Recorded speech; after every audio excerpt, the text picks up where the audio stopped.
राजधानी लखनऊ के लोकबंधु अस्पताल में देर रात आग के तांडव ने दिल्ली तक शोर मचा रखा है।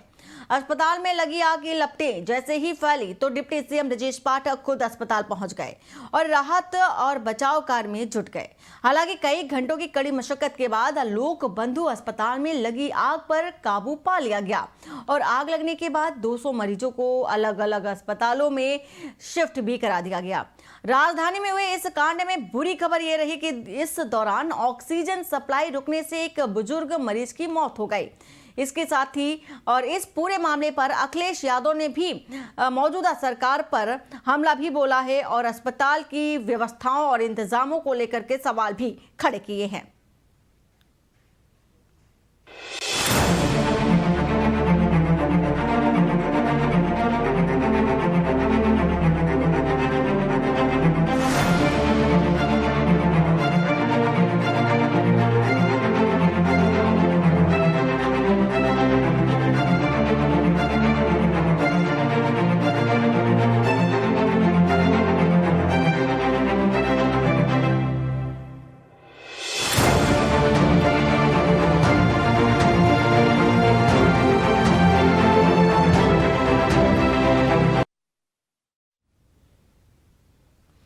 और वहीं सूबे के राजधानी के एक बड़े सरकारी अस्पताल में लगी आग ने कई सवाल खड़े कर दिए हैं। लोकबंधु अस्पताल में हुए अग्निकांड से यूपी की सियासत एक नए मुद्दे के साथ गर्मा गई।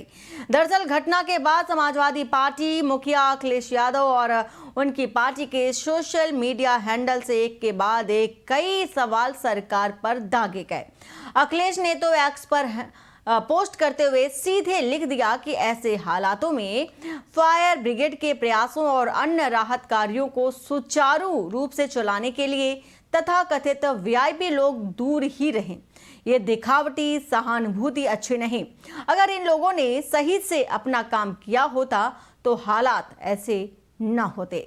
वही सपा ने अपने ऑफिशियल एक्स हैंडल से यूपी सरकार पर हमला करते हुए लिखा, न कोई सुविधा न कोई इंतजाम, बीजेपी सरकार की लापरवाही से गई है मरीजों की जान। देखा जा रहा है कि मरीज की जान चली गई और बहरहाल हादसे के बाद सभी मरीजों को रेस्क्यू कर नजदीक के हॉस्पिटल में शिफ्ट करा दिया गया। तो वहीं फायर कर्मी और पुलिस की टीम आग के कारणों की जांच में जुट गई है और अब भीषण अग्निकांड के पीछे की जो वजह है उसका खुलासा तो जांच के बाद ही सामने आएगा। मगर विपक्ष ने सरकार को घेरना शुरू कर दिया है। और हमारे साथ मेहमान भी जुड़ चुके हैं। राघवेंद्र सिंह राजू भाजपा प्रवक्ता हमारे साथ जुड़ चुके हैं, साथ ही पूजा मिश्रा सपा प्रवक्ता है हमारे साथ जुड़ चुकी हैं और इसके साथ ही साथ डॉक्टर राज तिलक भी हैं हमारे साथ जुड़ चुके हैं। आप सभी मेहमानों का बहुत बहुत स्वागत है सर एबीसी न्यूज़ में। सबसे पहले राघवेंद्र सिंह राजू आपसे जानना चाहेंगे कि जिस तरह से ये घटना निकल कर आई है सामने, एक बड़े सवाल अखिलेश यादव की ओर से भी इंतजामों को लेकर के, व्यवस्थाओं को लेकर के खड़े किए जा रहे हैं, क्या कहना है? पहली ही प्रतिक्रिया क्या है आपकी? मेरे से सवाल है? जी सर। देखिए, निश्चय ही घटना दुर्भाग्यपूर्ण है, इसमें कोई दो राय नहीं। अब ये कैसे हुआ, क्या हुआ, लेकिन मैं भूरी भूरी प्रशंसा करूंगी प्रशासन की कि जिसने त्वरित एक्शन लेकर के 200 मरीजों का रेस्क्यू कराया गया, दूसरे अस्पतालों में ट्रांसफर किया। देखिए, दुर्घटना कोई बता के नहीं आती कि आग लगने वाली है, आग बताए, लेकिन हाँ ये है कि उसके बचाव कार्य कितनी जल्दी किए जा सकते हैं, कितनी जल्दी लोगों को बचाया जा सकता है, लोग हाथाहाथ ना हो, इस पर विशेष ध्यान हमारा रहता है और वही किया गया।